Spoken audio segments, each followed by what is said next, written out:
Salam verir Ege'ye, Göytürk'ün övladıyıq. Sadiq qaldıq hər şeyə. Şuşada ucalan səs İstanbul'da duyulur. Bu qardaşlıq dastanı tarixlərə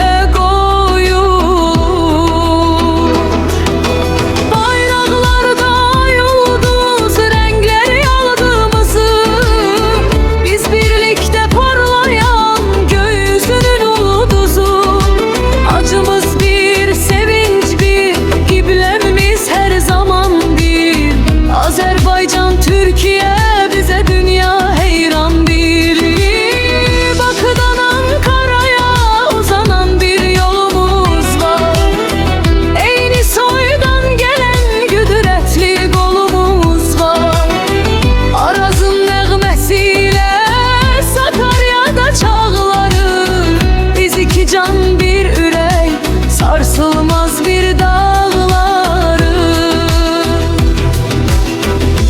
Bir ananın iki yolu, bir amalın iki kolu.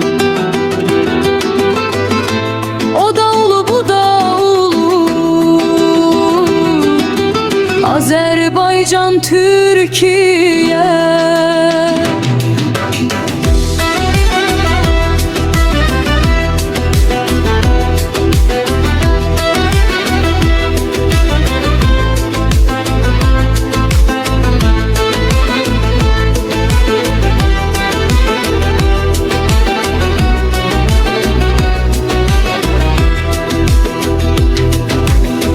Bakıdan Ankara'ya uzanan bir yolumuz var.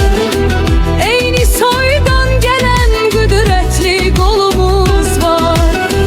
Arazın nəğməsiyle Sakarya'da çalları.